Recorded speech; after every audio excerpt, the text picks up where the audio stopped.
Bienvenidos al informativo de Magnífica TV, dedicado a ofrecer las noticias más relevantes de la Iglesia. Hoy es miércoles 6 de noviembre del 2024 y estos son nuestros titulares. La Asamblea del Sínodo sobre la Sinodalidad finalizó el sábado 26 de octubre del 2024 en Roma. El documento final fue aprobado por 355 miembros. Una vez concluido el sínodo, el Papa anunció que no va a elaborar y publicar una exhortación apostólica, sino que el documento final se convierte en magisterio ordinario. Hace casi un año, el cardenal Becciu fue condenado por un tribunal vaticano. Ahora se han dado a conocer los argumentos jurídicos que justifican esa condena. El cardenal O'Malley, arzobispo de Boston y presidente de la Comisión Pontificia para la Protección de Menores, ha presentado el documento anual sobre la pederastia. En una histórica manifestación en Seúl, más de 1 millón de cristianos surcoreanos se reunieron para rechazar el matrimonio homosexual y la legislación pro-LGTB. El Sínodo de la Sinodalidad ha concluido con un documento final, aprobado por amplia mayoría, aunque algunos artículos tuvieron un alto rechazo. El Sínodo de la Sinodalidad concluyó sus 2 años de trabajos, precedido por otro año de consultas, con un documento final que consta de 155 puntos. Este documento se aprobó por amplia mayoría, aunque algunos de esos puntos recibieron un significativo número de votos en contra. El documento presenta una visión de sinodalidad donde se priorizan temas como la conversión espiritual y estructural de la Iglesia, así como la aplicación del papel de los laicos y las mujeres en los procesos de toma de decisiones, aunque no se concreta claramente cómo se habrá de realizar tal tarea. El Papa Francisco ha establecido 10 grupos de trabajo que estudiarán temas específicos para la implementación. Aunque el sínodo ha concluido formalmente, se inicia una fase crucial de implementación práctica para hacer de la sinodalidad una dimensión constitutiva de la Iglesia. El artículo del documento que más votos negativos recibió fue el número 60 sobre el papel de la mujer. En él se dice, entre otras cosas, que las mujeres siguen encontrando obstáculos para obtener un reconocimiento más pleno de sus carismas, de su vocación y de su lugar en los diversos ámbitos de la vida de la Iglesia, en detrimento del servicio a la misión común. Y añade, no hay razones que impidan a las mujeres asumir roles de liderazgo en la Iglesia. No se puede detener lo que viene del Espíritu Santo. También la cuestión del acceso de las mujeres al ministerio diaconal sigue abierta. Es necesario continuar el discernimiento al respecto. Este artículo tuvo 97 votos en contra. El siguiente en mayor número de rechazos fue el 125 sobre las conferencias episcopales. Se debe precisar el ámbito de la competencia doctrinal y disciplinaria de las conferencias episcopales. Sin comprometer la autoridad del obispo en la Iglesia, el ejercicio colegiado de dicha competencia puede favorecer la enseñanza auténtica de la única fe de una manera adecuada e inculturada en los diferentes contextos. Tuvo 45 votos en contra. Con 42 votos en contra, fue aprobado el artículo 92, que entre otras cosas afirma: en una iglesia sinodal, la competencia decisional del obispo, del colegio episcopal y del obispo de Roma es inalienable, ya que está arraigada en la estructura jerárquica de la Iglesia, establecida por Cristo al servicio de la unidad y del respeto a la legítima diversidad. Sin embargo, no es incondicional. Una orientación que surge en el proceso consultivo no puede ser ignorada, añade. Por lo tanto, resulta inadecuada una contraposición entre consulta y deliberación. En la Iglesia, la deliberación se realiza con la ayuda de todos, nunca sin la autoridad pastoral que decide en virtud de su oficio. Por esta razón, la fórmula recurrente que habla de voto solamente consultivo debe ser revisada para eliminar posibles ambigüedades.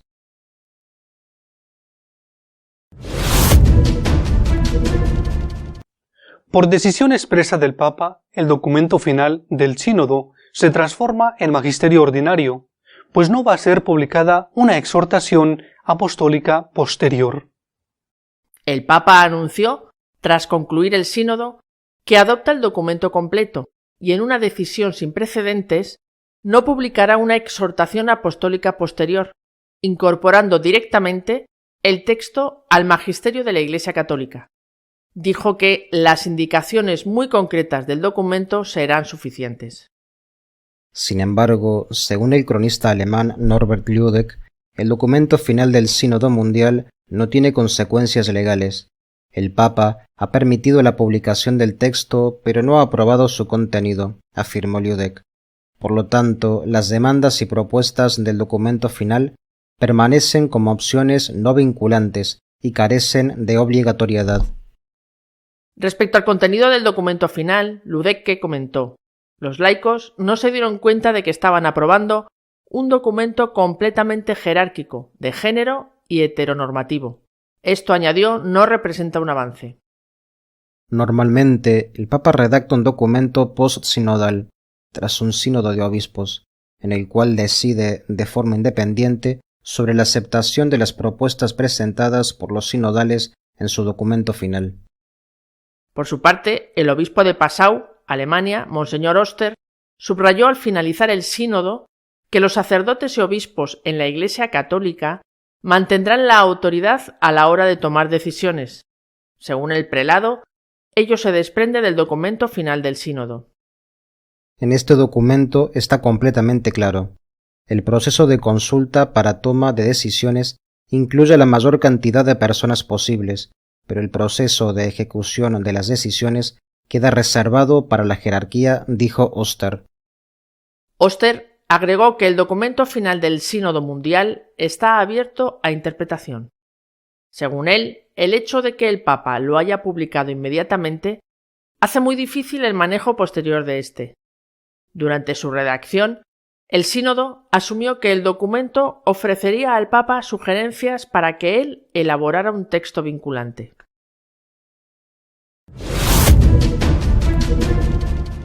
Varios meses después, el Tribunal Vaticano, que ha condenado al cardenal Becciu, ha publicado los argumentos en que se basa su sentencia. El Tribunal Vaticano ha ratificado la condena a altos cargos eclesiásticos y financieros involucrados en delitos de corrupción y malversación de fondos. Entre los delitos destacan las inversiones de riesgo de Mincione, las extorsiones de Torsi y la transferencia de fondos del cardenal Becciu a la cooperativa de su hermano. El pasado martes, el Tribunal Vaticano presentó un extenso documento de 700 páginas que detalla los fundamentos de su sentencia, originalmente emitida en diciembre de 2023, y que confirma las condenas de casi todos los acusados en un complejo caso de corrupción y malversación de fondos. El tribunal condenó al cardenal Becciu y al financiero Raffaele Mincione por malversación, a Enrico Crasso por autoblanqueo y a Gianluigi Torci y Nicola Schillace por estafa agravada, siendo Torci también culpable de extorsión.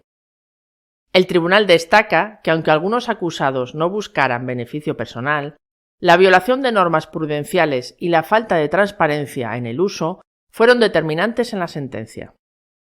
La sentencia también analiza en profundidad la naturaleza de delito de malversación, aclarando que este delito se configura aunque el acusado no obtenga beneficios directos. En el caso de Becciu, su decisión de invertir fondos eclesiásticos en un arriesgado fondo de Mincione violaba los requisitos de prudencia.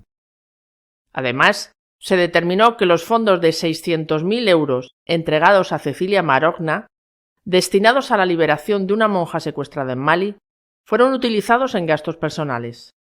El tribunal concluyó que la ausencia de control y los pagos adicionales a una sociedad de Marogna, sin relación con la misión original, constituyen una grave falta de transparencia por parte de Becciu.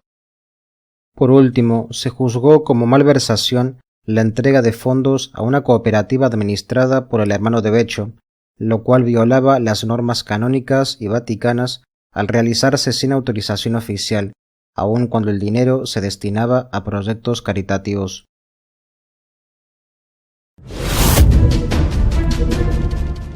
El cardenal Omelli ha presentado el documento vaticano sobre abusos sexuales y asegura que estos no tienen nada que ver con el celibato de los sacerdotes. El cardenal enfatizó que el celibato no es la causa de la pedofilia, a la vez que subrayó la necesidad de implementar más reformas dentro de la Iglesia para adoptar un enfoque centrado en las víctimas y proteger mejor a los niños. Tras la presentación del primer informe anual sobre protección, publicado el martes por la Comisión Pontificia para la Protección de Menores, Omelli afirmó que nunca ha visto ningún estudio serio que indique que el celibato y el abuso sexual estén relacionados. Maud de Boer-Bucicchio, jurista y defensora internacional de los derechos de los niños, quien fue nombrada miembro de la Comisión Pontificia para la Protección de Menores por el Papa Francisco en 2022, también declaró que no veía ninguna relación entre el celibato y el abuso sexual criminal contra niños. No veo ninguna relación, dijo. Las relaciones sexuales con niños son un crimen, y quienes lo cometen tienen un problema relacionado con su estado psicológico. Omelli declaró que el objetivo de la Comisión Pontificia, que ha dirigido desde su creación en 2014, es hacer todo lo posible para abordar la falta de justicia y de reconocimiento por parte de personas en la Iglesia. Su sufrimiento y heridas nos han abierto los ojos al hecho de que como Iglesia hemos fallado en cuidar a las víctimas, que no las defendimos y que resistimos comprenderlas cuando más nos necesitaban, afirmó. Más de 1 millón de cristianos se manifestaron en Corea del Sur contra el intento del gobierno de aprobar políticas pro-LGTB que legalice el matrimonio homosexual. La tarde del domingo 27 de octubre, alrededor de 1,1 millones de cristianos surcoreanos participaron en una manifestación masiva en Seúl para expresar su oposición al matrimonio homosexual, a la nueva legislación pro-LGBT y a un fallo de la Corte Suprema que otorga ciertos derechos legales de pareja a personas homosexuales. Según el Korea Herald, la manifestación en forma de servicio religioso se realizó en contra de la legalización del llamado matrimonio homosexual y de la aprobación de lo que los participantes consideran una ley injusta, una ordenanza legal que prohibiría la discriminación contra una persona por su género, religión, edad, raza, nivel académico u orientación sexual. Kim Jong-hee, portavoz del comité organizador, también afirmó que el reciente fallo judicial que otorga beneficios estatales a personas homosexuales es inconstitucional. Vemos esto no solo como un asunto cristiano, sino como una crisis que sacude los fundamentos de nuestro país. Ante las condenas a la manifestación por parte de grupos pro-LGBT, los organizadores enfatizaron que estaban defendiendo principios cristianos. No odiamos a los homosexuales. No estamos tratando de decirles qué hacer o qué no hacer. Pero si estas leyes sobre el matrimonio homosexual se aprueban en Corea, la Iglesia no podrá defender lo que cree, explicó el pastor Yoon Bo-so.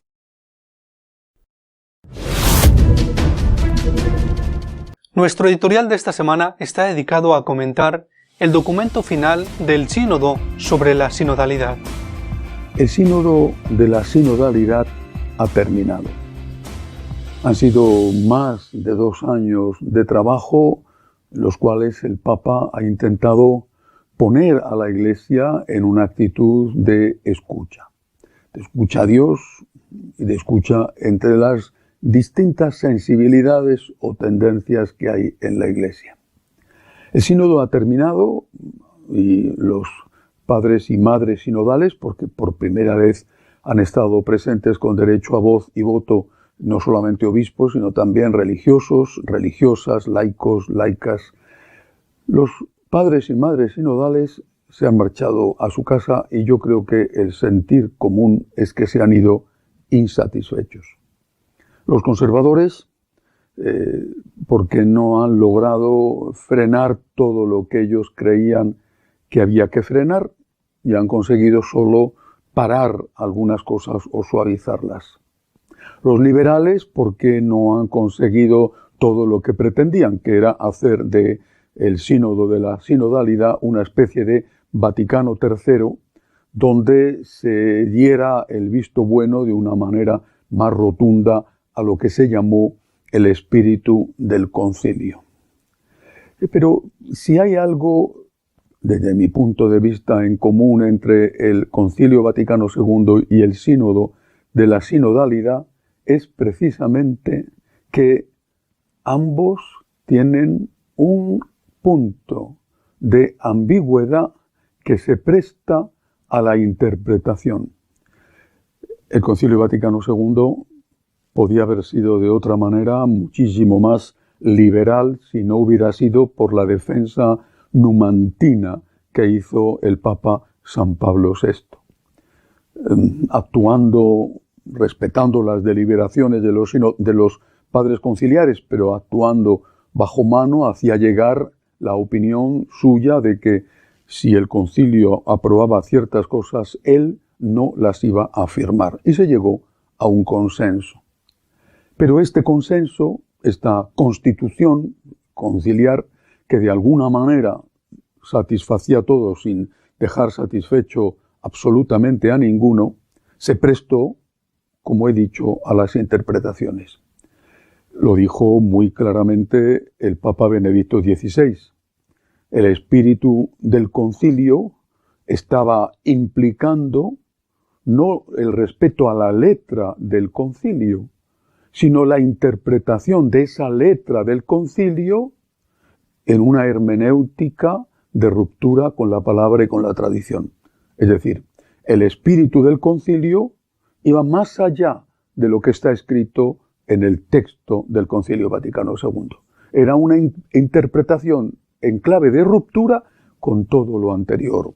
La escuela teológica que más expresó abiertamente esto es la llamada Escuela de Bolonia. Había que empezar una iglesia nueva, pero como los decretos y constituciones del Concilio Vaticano II no eran suficientes, había que aplicar ese concilio con esa hermenéutica de ruptura, de tal forma que el espíritu del concilio, no el concilio, sino el espíritu del concilio, que los liberales sabían en qué consistía y los demás lo tenían que sufrir, aplicaba esa letra de tal manera que se hicieron y se hacen abusos litúrgicos salvajes. Hay que ver qué misas se celebran en muchos sitios. Y también se hizo y se hace una cada vez más protestante dogma católico y un cada vez más protestante moral católica. No hizo falta que el concilio publicara oficialmente cosas que eran de ruptura con lo anterior. Ha sido el espíritu del concilio, es decir, la interpretación en ruptura que se ha hecho del concilio por parte de muchos, lo que ha llevado a la Iglesia a esta situación de confusión en que nos encontramos. Pablo VI, Juan Pablo II, Benedicto XVI hicieron todo lo posible para que el concilio, tal y como estaba aprobado, fuera interpretado en continuidad con la palabra y con la tradición, que no hubiera una nueva iglesia distinta de la anterior, sino que fuera la misma, pero que expresaba de una forma diferente lo mismo. Ahora corremos el riesgo, con el sínodo de la sinodalidad, de que ese espíritu del concilio, repito, concilio leído e interpretado en clave de ruptura, sea sustituido por un espíritu del sínodo. Un espíritu del sínodo que de momento no se sabe muy bien en qué va a consistir, pero que nos vamos a ir enterando bastante pronto. Nada más acabar el sínodo, dos cardenales norteamericanos, Cupid de Chicago y McElroy de San Diego, han dicho que ellos van a aplicar inmediatamente las recomendaciones, las cosas que dice el documento final del sínodo. ¿Cómo lo van a hacer? Un destacado canonista alemán, ha dicho que el documento final del sínodo no es aplicable tal cual, porque ahora eso tiene que pasar por las comisiones de estudio y después tendrá que ser el Papa el que decida cómo se aplica. Es decir, eso es una declaración de intenciones y es en esa ambigüedad incluida en la declaración de intenciones donde se va a producir precisamente el espíritu del concilio, que es aplicarlo según como los liberales quieran.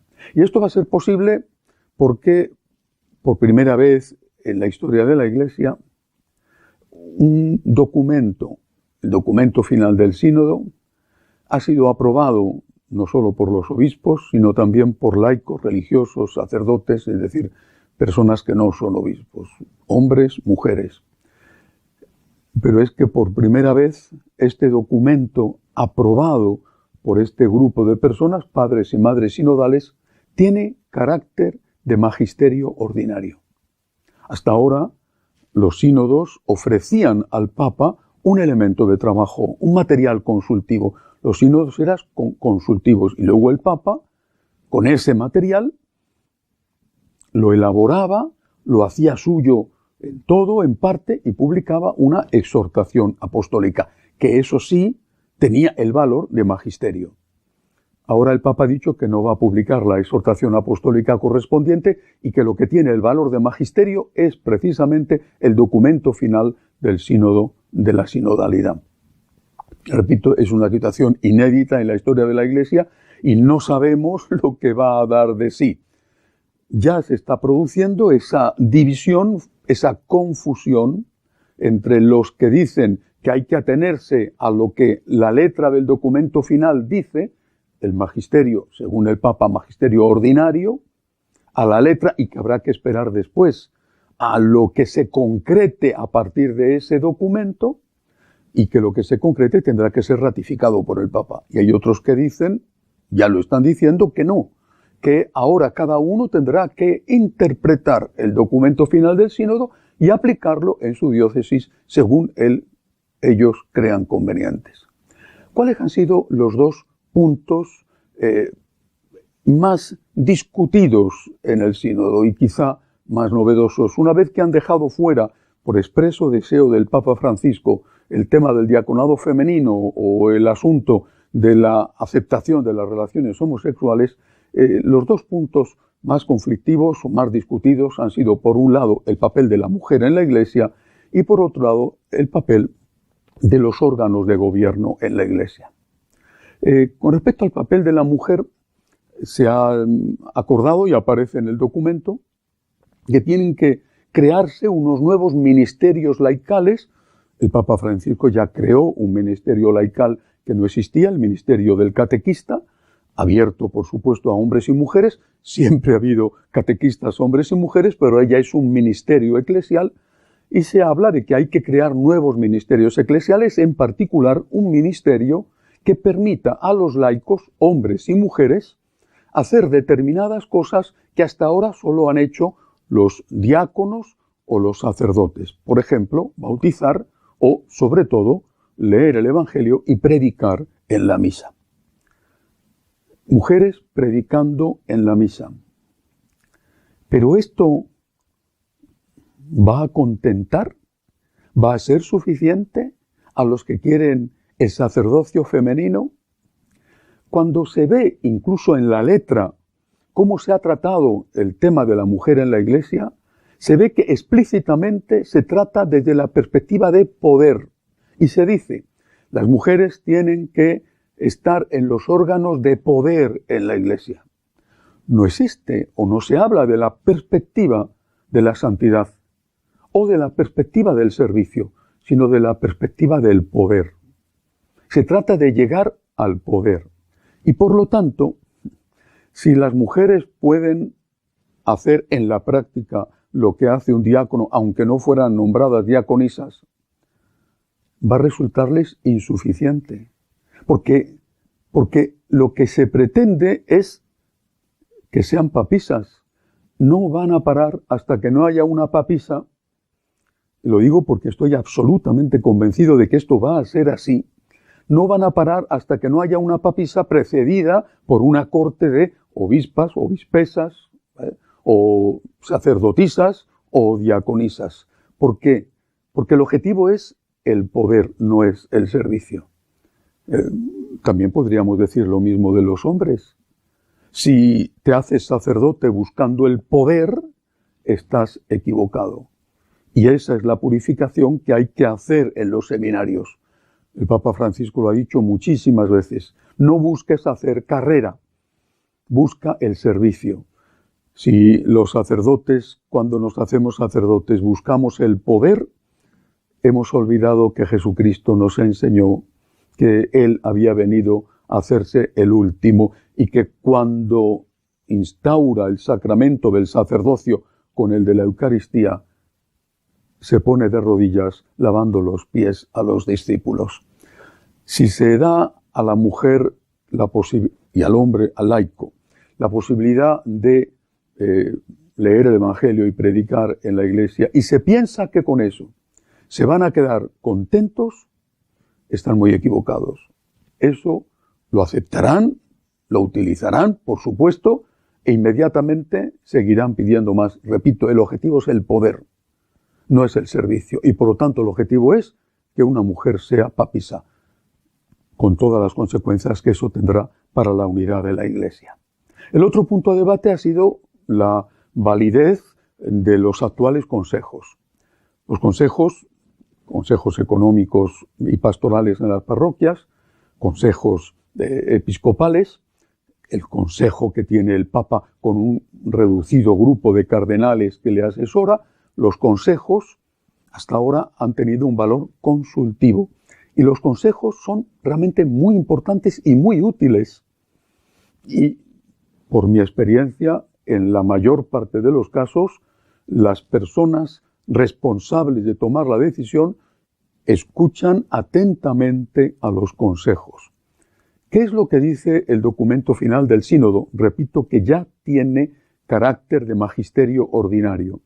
Dice explícitamente que no basta con que los consejos sean consultivos.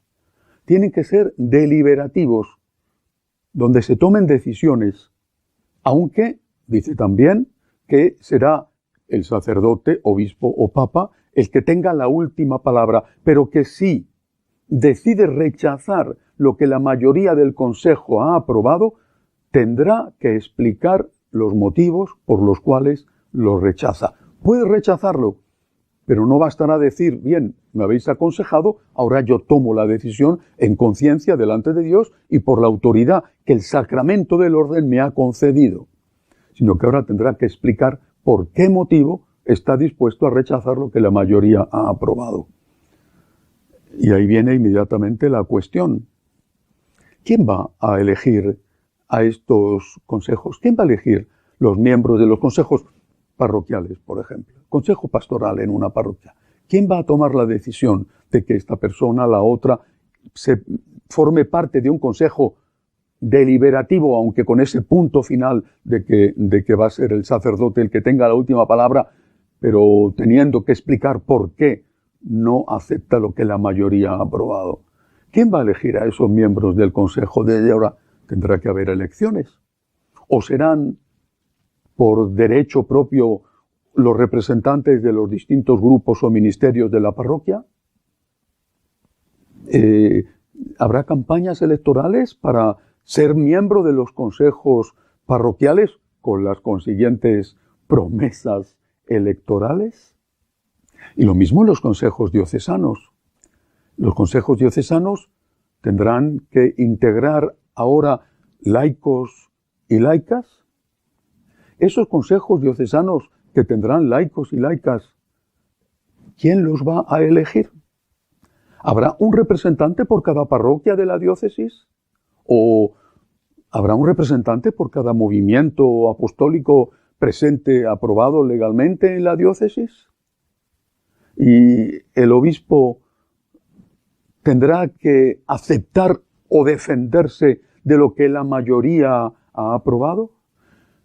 ¿Y esos consejeros ¿Qué formación teológica tienen? He oído a varios padres sinodales lamentarse de la escasa formación de muchos de los laicos, no todos, pero sí muchos de los laicos que estaban presentes votando en el aula sinodal.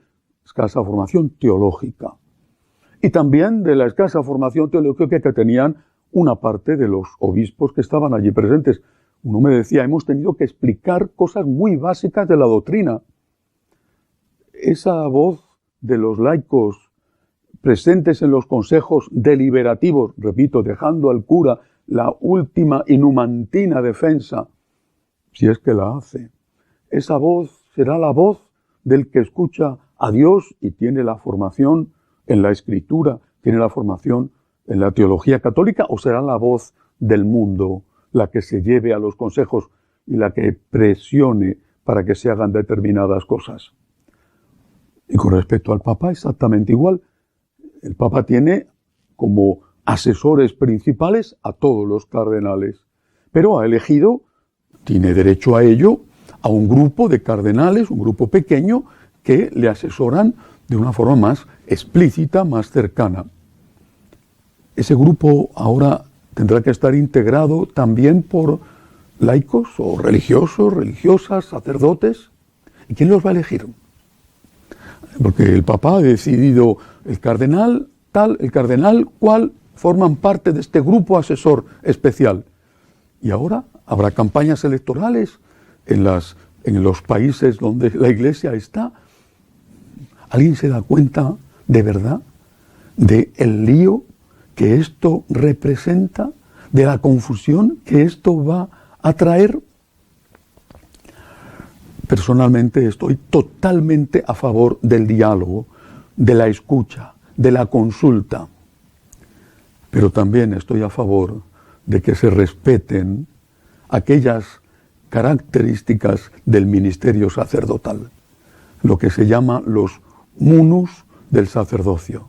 Los 3 ministerios que un sacerdote, debido al sacramento del orden que ha recibido y que le ha convertido en sacerdote, los 3 ministerios que tiene que dar, los 3 servicios que tiene que dar. El servicio de enseñar, predicación.